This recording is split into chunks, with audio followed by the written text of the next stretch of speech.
Okay, so today we're going to have a look at the new firmware released for the Action 5 Pro, and that is the 1.4.8.10 firmware.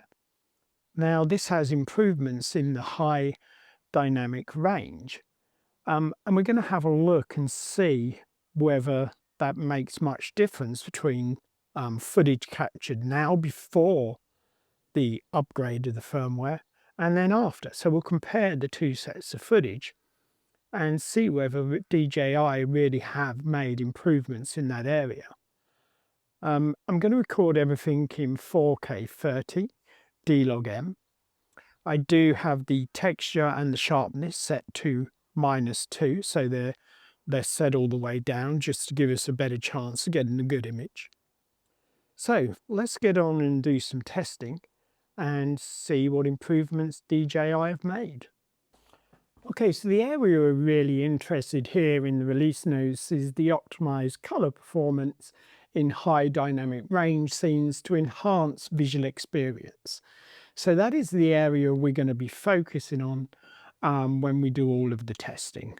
Okay, so this new firmware upgrade should bring us improvements in HDR video processing, better highlight recovery, and more natural contrast in dynamic lighting situations. So let's see how this actually works in the real world, whether we're going to see an improvement. So this is the before video at the moment, so I haven't upgraded the firmware yet.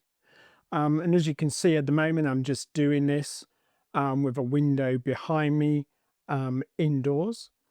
And what we'll do now is we'll move outside through the different lighting and see how the video holds up. So let's start to move outside now into brighter lighting, and hopefully we're going to be able to see some difference once we've done the upgrade, and we can get a good contrast in the sky as well. So we just got to walk up here for a bit just to capture some footage and turn around and walk back down. So we got the sky behind me in quite a lot of this, and also my skin tone for comparison after I've done the upgrade. And then we can see whether DJI really have delivered any improvements. So we just move back indoors again. And what I'll do now is I'm just going to capture a bit more footage, and then we'll move on and do the upgrade and do the same sequences again.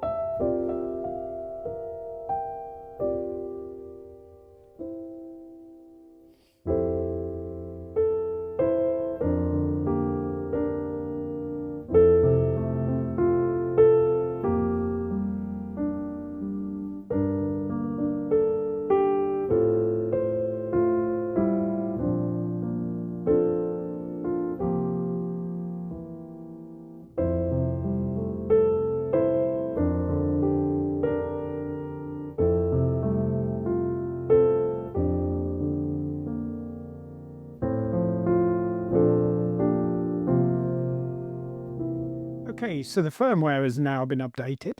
So what we're going to do is basically the same as we did last time. So backlit environment indoors with the light through the window. So we'll see how it performs compared to last time with this situation.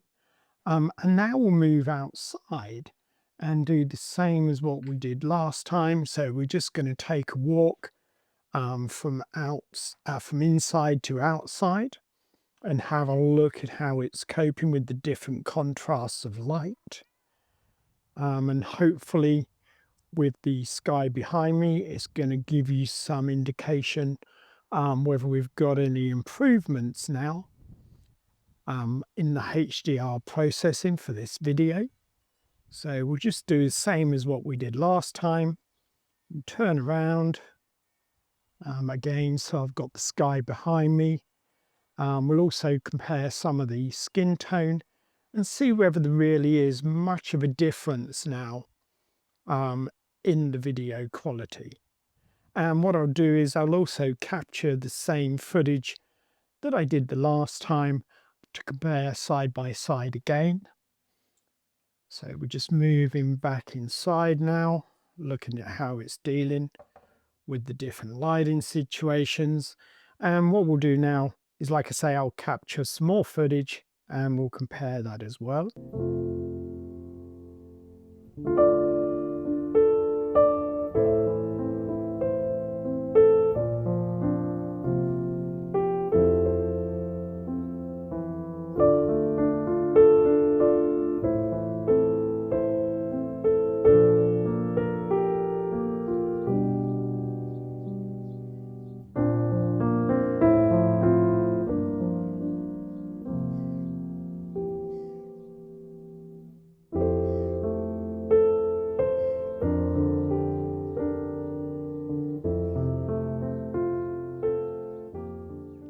Okay, so let's now have a look at the footage side by side.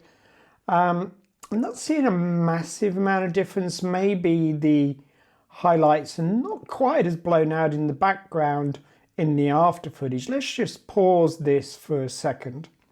If we have a look at the before and you look over my shoulder, it's quite blown out.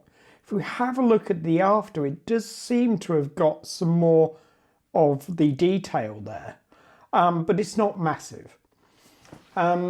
Looking at the skin, I don't think there's much of a difference. So at the moment, I'm not seeing a massive amount of change between the two. Just maybe that the after is capturing a little bit more detail. And if we look at the sky now, it may be capturing a little bit more detail, like I say. But it's nothing big in the improvements, I don't think. It's not massive.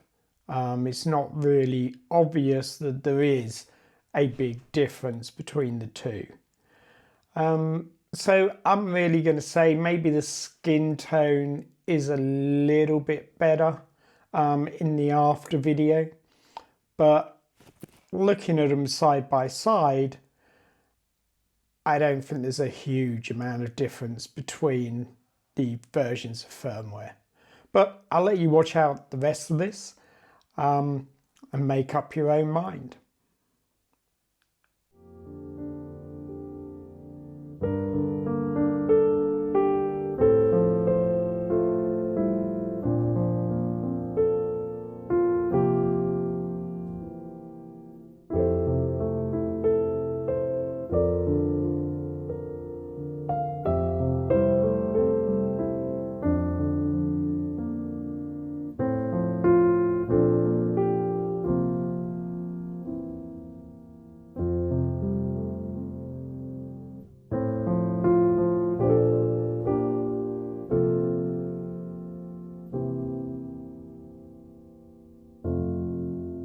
Okay, so in conclusion, there does seem to be a marginal difference, nothing drastic in the HDR improvement. Maybe there's capturing a little bit more background information during the processing of the HDR, but it's not massive. It's a very small improvement. Hopefully this video has been useful, and I hope to see you again in another video soon. Thank you very much for watching. Goodbye.